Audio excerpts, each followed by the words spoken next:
Mike, thank you for joining me. The thing that spurred this interaction here on Zoom is San Gabriel Valley Tribune did an endorsement of your opponent, Norma Torres. And when I read that endorsement, I was absolutely shocked. I really felt it was disingenuous, it was insincere, and trying to pass itself as impartial over a journalistic publication that is endorsing Norma, because we really have to, because the Republican candidate is so far out there that we have to endorse Norma Torres, who I believe is on the far left. So I really wanted to address that today, and I wanted to give you a chance to talk about some of the things that they said there, and also to talk in general about the media's bias, as well as different perceptions of left and right. So excited to have this discussion. Thanks for joining me, Mike. Floor is yours. Please introduce yourself to the audience. Yes, thank you so much, Mark, for having me. My name is Mike Cargile. I'm running for Congress in the 35th district, which is the area of Pomona and extends east all the way to Fontana. So that's Rancho and Upland and Montclair, and then it goes down all the way to Eastvale. So I have all of Ontario, all of Chino, half of Chino Hills, and Eastvale. So I think it's the greatest district in California, and I'm so happy to be running to be their representative. And here's the real key, without even getting into all that stuff with the San Gabriel publication, and it's actually all of the Southern California news group that has picked this up. That's right. But this district it's the greatest district in California. It has a NASCAR track. It has a drag strip or a drag racing, best in the country. It has 4 mega churches. It has 2 of the best gun ranges, and it has an international airport. What kind of people like drag racing, NASCAR, shooting guns, and going to church? There's no way you could ever convince me that Norma Torres legitimately represents this district. She is a pro baby killing. She has won awards for Planned Parenthood. She is from Guatemala. Her family, we believe, fought for the communists in Guatemala. That's why they shipped her up here as a child. She was here illegally till she was 18, and then she was naturalized. She's only had one job in her whole life, and that was answering phones for LAPD. She became a 911 dispatch. And there's a whole dark side to that, we believe, because that was also the birth of MS-13 in Los Angeles. This all occurred around the same time. Norma Torres is an open borders advocate. So when they endorse her, they really show their hand here, because they've become nothing more than political puppets or yellow journalists for the liberal establishment. Because Norma Torres' open border policies, and she's been very vocal about this for years, allows for rampant human trafficking, women and children being brought across the border by the cartels, by the gangs. Predominantly, they were out of Guatemala. And her heritage is the key here. She's Guatemalan, the only sitting congresswoman or congress member in general from Central America. And she's doing some very dark, very bad things there that people up here don't hear about. But the people down there are complaining. They're complaining loudly to the people up here. So I'm enjoying Latino support up here now, because they're protecting their family members down in Central America from Norma Torres. And I can get into that a little bit if you want, but yeah, I want to address that accusation that the San Gabriel Valley Tribune, or SCNG, thank you for correcting me on that. SCNG is a group of something like 12 newspapers that gets basically syndicated all across Southern California. So talk about big media, talk about all of them in cahoots. There is no independent local media left. This No. is as close that we're going to get. I am obviously, my business is in your district, and as you've attended some of my mixers, you know that I live, work, and play in this area. So this is important to me because I feel like we have no voice, and they're saying in there, the one of the worst accusations that really bothers me is they want to paint you as not a serious candidate. Meanwhile, my lying eyes have told me that you are actually out there in the community doing a lot of great things and being out there talking about issues that matter to our voters. So I want you to talk a little bit about that. I'm really, really disheartened by them saying you're not a serious candidate just because you're talking about this human trafficking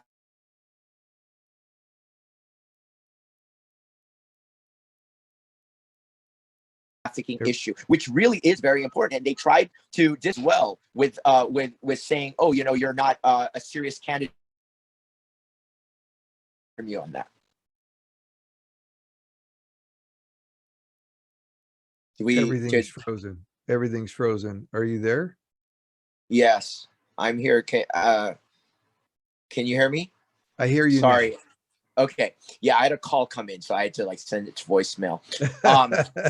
Yeah, so that probably messed it up. But I was saying that they're trying to discredit you by saying you're not a serious candidate. And because you're talking about the human trafficking issue. And that was the same thing done to President Trump during his tenure. So I wanted you to speak about that because for some reason, the legacy media seems that to not want to talk about this issue and to paint anyone talking about it as fringe. So I'd like you to answer that specifically. Well, when you're talking about human trafficking, you're talking about Joe Biden's open border policy, which he may have gotten from Norma Torres because she's been an open border advocate for years. And so what that really means, and I believe this, Mark, with all my heart, and we can point to numbers to sort of prove it. There are more slaves in the United States now than there were before the Civil War. There's potentially, because before the Civil War, there was roughly 4 million slaves in the United States. We have eclipsed that with what we've done with women and children out of Central South America and with Asians through the ports of entry. This nation is now rampant with human slaves. They're being trafficked for sexual purposes. They're being put into forced labor. We have so many illegal pot farms all through the Angeles forest and north. Then these little children are being used there. And now we understand they're being harvested. What that means is they're taking children from their homes. They're bringing them up into the United States and they're killing them and they're harvesting their organs. But this is really crucial for people to understand that these gangs make more money now on humans than they do on drugs. Are you there? It looks like it's frozen again.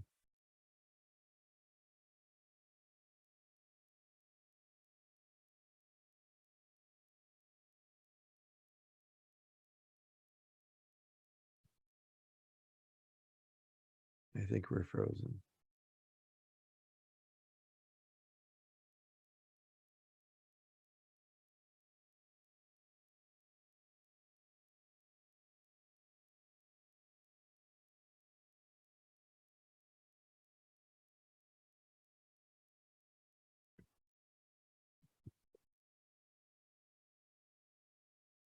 I'm on a Zoom, but I don't know if it's working or not.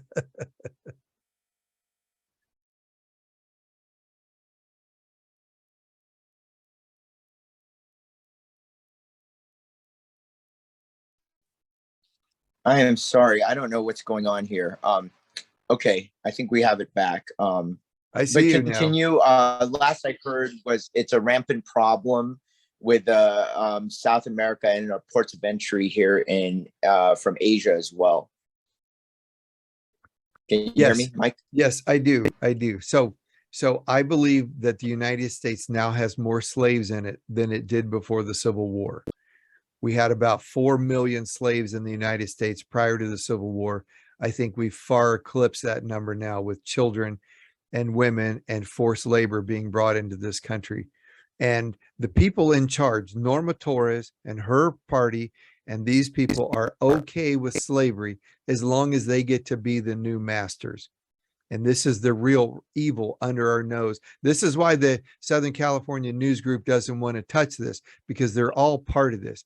And what's happening now, it's not just the humans, it's the drugs, it's the fentanyl. I have a friend of mine whose daughter recently died of a fentanyl overdose. She had no idea she had ingested it.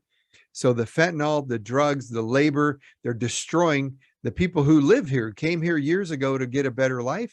They no longer have a better life because all of the workers are coming from across the border and they're working for pennies on the dollar. So it's destroying the infrastructure. Now they're also using social resources. They don't speak or read or write the language. So it's taking all of our educational resources. They're clogging up the emergency rooms. But this is an old story, and Norma Torres is at the heart of it because she's been a proponent of this for years and years. So that's what the Southern California News Group actually owns: the destruction of the economy and the destruction of the people in my district. And if they want to be a champion of Norma Torres in that respect, then they've just shown us who they truly are. But this evil is it's worse than you can imagine, Mark, because it used to be you bring the women and the children up and they're going into labor or they're going into sexual trafficking. Now we find out they're using the children for their organs. So they're taking the kids, they're being very specific on what kind of kids they're getting. And we're talking about 10, 12, 14-year-olds, and they're killing them for their organs because this is a multi-billion-dollar industry here in the United States, and it's worldwide, but this seems to be the nexus of it. There's more money in humans now than drugs, and Norma Torres is at the heart of it. And I can prove this to you. She's from Guatemala, and this is the key. Last year, the Biden administration had a proposal to offer reparations to people who had been separated at the border during the Trump administration, and they wanted to pay them about $500,000 each. Well, it just so happens that most of the people who were at the southern border during the Trump years were all from Guatemala, Norma's home. And she's been a part of trafficking these people for years. So had we paid $500,000 a head, it would never go to the people. It would go to the cartels and the gangs that brought them up here. So we would literally be funneling billions of dollars, US dollars, into those gangs and into those cartels in Guatemala. And think about it. When Kamala Harris flew to the southern border, she didn't go to Mexico. She flew over Mexico into Guatemala.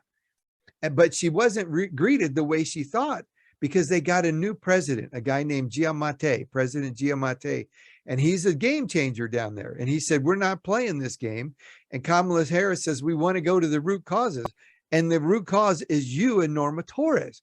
And that's who the Southern California News Group is actually backing. One of the chief proponents of slavery, human trafficking, drug overdoses, and the collapsing of the US economy. She's also a huge proponent of the Green New Deal. Well, you and I both know that crude oil is the lifeblood of our economy. And if we're shutting off pipelines and drilling, trucks aren't going to move, shelves aren't going to get stocked, and people are going to start starving to death. And then this whole push for battery operated cars. We're the land of the rolling blackout. And you can't charge your car at night. Your solar panels don't work. And then they ask you to not plug in during the day. So how are you going to go anywhere? You're not. This is literally the collapse of the United States economy. And it's okay with them as long as they get to play the masters this time around. And they own the media. I know this for years because I come from Hollywood. The CCP, the Chinese, have been in large investors in everything multimedia, especially Hollywood, the news groups and the studios. So they are not going to allow an alternate narrative to get out. I am shut down on Facebook. I have been suspended multiple times, shut down like everybody else, that's conservative, that would say something contrary to the narrative. And the Southern California News Group is part of this cabal of misinformation. Because you could say, if I don't let the truth out, that's as bad as spreading a lie. And that's what we're really looking at. On top of which, if you look at any business metric, which is what you're a part of with Asian industry business to business. We're trying to champion and we're trying to help local businesses. Well, Norma's never met a tax she didn't like, a regulation she didn't like, and every business metric out there rates her at an F or an F minus for business. That's who the Southern California News Group is backing. I have a degree in accounting and a minor in finance. I've been a part of startups. I've been a part of lots of businesses, but I also see the world around me in a clear light. And I can't say, we just have to focus on the numbers. And this is the problem. Remember when Trump was president and all of the economy was booming, 401ks, everything was booming. Everyone was having a party except one place, and that was California. California was on the verge of bankruptcy because we had already been implementing the new Green Deal here. We had historic forest fires because we hadn't invested in infrastructure. We'd taken the money and we had put it into solar panels and these giant bird blenders we call windmills. And we had a failing infrastructure, fires devouring entire cities. And that is what's happening now and going to be happening across the nation. Last winter, you heard Texas had this super huge freeze. Why is that? It's the land of oil. Why would Texas have any energy issues? Well, they were adopting the California model. They put the windmills in, they put the solar panels, and their grid failed, and it's going to fail again. And if you look at Europe, you're looking at a catastrophe about to happen this winter when they can't even get their hands on wood to chop up for their fireplaces because of the Green New Deal. They are destroying and collapsing economies worldwide, and we have to have people in office who see not the boulder in the road in front of us. I'm looking at the avalanche coming down the mountain, and we've got to get that fixed. That's my job. I'm running for federal office, not local office. Yeah, pretty soon they'll see the conspiracy theories as conspiracy facts. All this has been proven, especially through COVID. So, that's I do want you to address though this whole idea of painting people that are speaking the truth and minimizing it and trying to say that you're a fringe candidate or that the human trafficking issue is so minor because it doesn't affect so many people and it's so hidden. So then you're painted as fringe for even talking about it. So I want you to kind of defend yourself on that and maybe let the audience know why it's important to talk about that when, it's so hidden and a lot of people actually walk around going, oh, it's just such a minute problem that no one really pays attention to and it's very underground. So tell us why the average voter should care about that, because that was SCNG's biggest dig at you, is that you're talking about this human trafficking issue when there's other issues that you could be talking about. I know you just laid down a few, but you are making that a forefront of your campaign. So I wanted to kind of have you address that. Well, everything I approach from a treat others the way you want to be treated.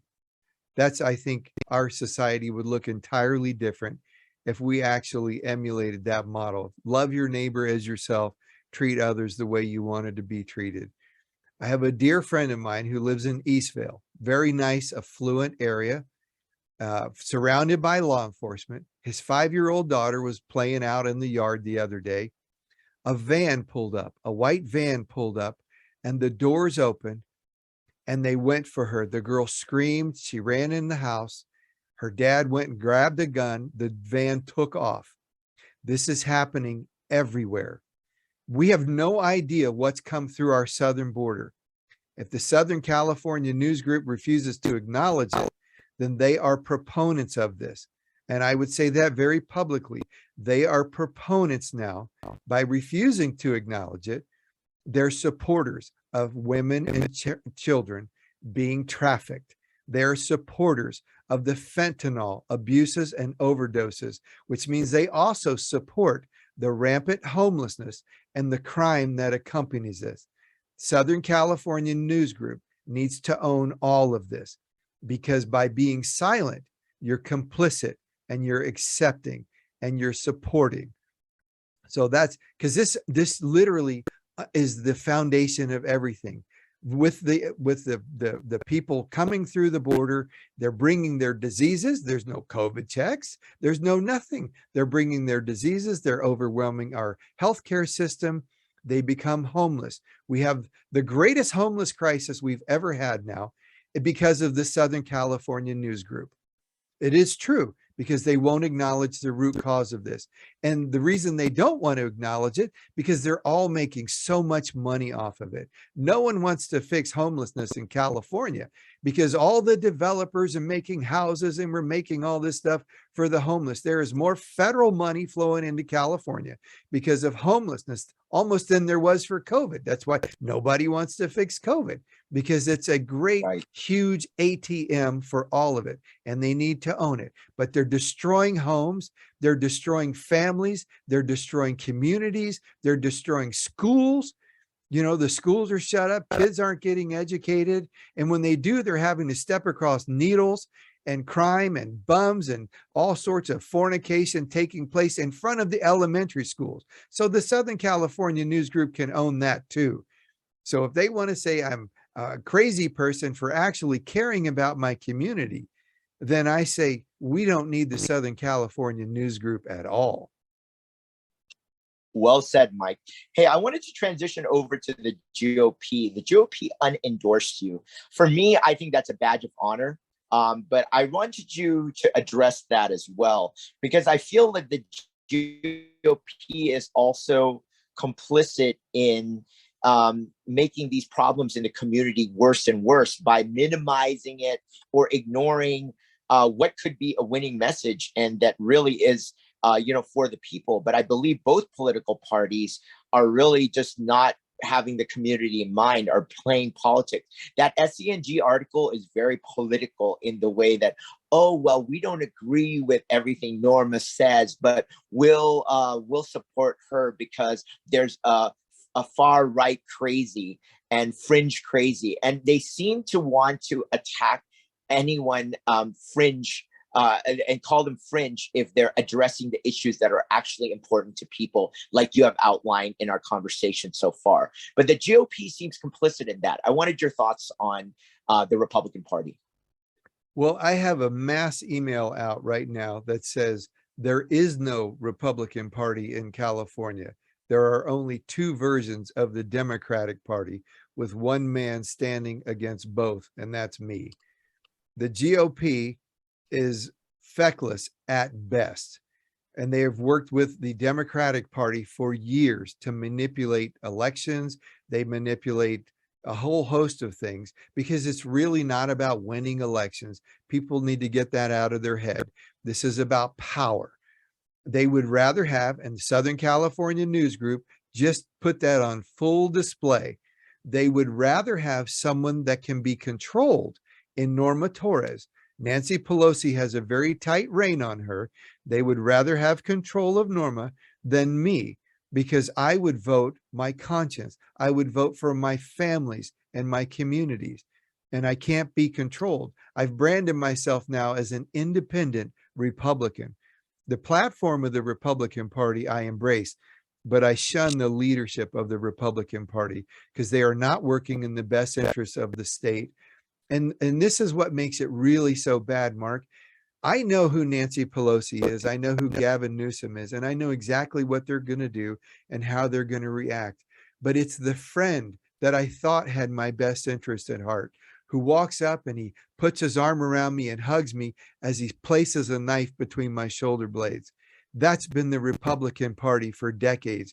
We hoped, we assumed they would be operating in our best interest as conservatives, while they stab us in the back over and over and over. It was John Boehner, it's Mitch McConnell, it's Kevin McCarthy, it's the whole host of them that are working for themselves and not the people who worked so hard to get them in office and sent them that little bit of cash for their campaigns. You know, the Paul Ryans who turn around with that Judas kiss and betray all of us. And I'm sick of it. And I am not going to play that game. And that means I'm the enemy of both parties, all the major media. So be it. This is who I am. God willing, I prevail. And then hang on, because what I'm going to bring to DC, you know who Marjorie Taylor Greene, Lauren Boebert, Matt Gaetz, all those guys, they haven't seen anything yet. I love it. Thank you for sharing this, Mike, and your thoughts. Any final words? You might want to plug your website, like people to check you out. And this write up I'll do will hopefully get around nationally, so that people from other states can also see that there are fighters here in California, and we're proud to present you as a representative of our conservative values that is fighting for it on the ground here in this congressional race. So give us some of your final words, and thank you so much for being here with me. Yes, thanks again, Mark. People need to understand, and I said this down in Dallas at CPAC a couple of weeks ago, California is the key. Everything, we've had so much good come out of California, Silicon Valley and Hollywood, and 90% of the nation's produce comes from California, but so do all the evils. And the political evils now are at the top of the heap. Nancy Pelosi, California, Kevin McCarthy, California, Kamala Harris, California. And you need to wake up around the country, because everything you see happening here is headed to you. They're test driving it here in California. So you can either choose to join with me here and let's fight them here in California, or you're going to fight them in Dallas. You're going to fight them in Nashville. You're going to fight them in Atlanta. Join with me now. This is the key. California is the key. And my race here is the key to California for a whole host of reasons. Primarily, though, because my opponent is uniting and galvanizing the Latino vote in a way that we've never seen. And this is going to be such a force of conservatism, because the Latino, the Hispanic family is inherently conservative. I don't have to persuade them. I simply say, what is your values when it comes to family? What is your values when it comes to life, to God, the ability to worship the way you want to? Do you want to have a job? Do you want to have a good job? Do you want to have opportunity? And do you want to have safety? Do you want to have a robust police force to make sure that that crime we talked about doesn't visit your neighbors or your children in school? Well, who doesn't want that? It's not a hard sell. But what I can do is win this race with zero help from the Republican Party. And then we're going to have a new mandate. And I'm going to walk into Washington, D.C. And it's not just going to be Mike Cargile, the freshman congressman. I'm going to have about 15 million Latinos behind me. And we're going to say, okay, Kevin, let's play ball. And you better listen up, or you're next. That's great. And what's your website, Mike? Where can we find you, and how do we donate? Yes, the website is Cargile for Congress, CARGILEFOR. Heck, you could just put in my name, Mike Cargile, no space, MikeCargile.com. It's going to take you to the same place. But this is the key. If you can't remember who I am, smile is Cargile.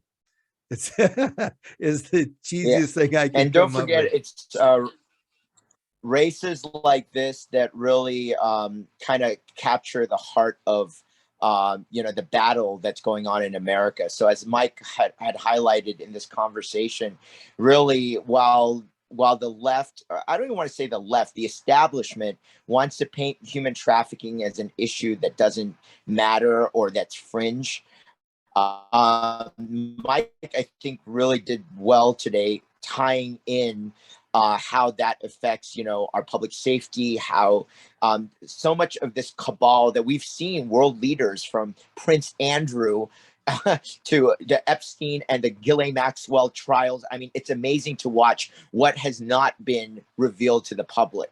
So really, let's talk about this stuff finally, right? Thank you for your bravery, Mike. And I also want to give a final plug. September 23rd,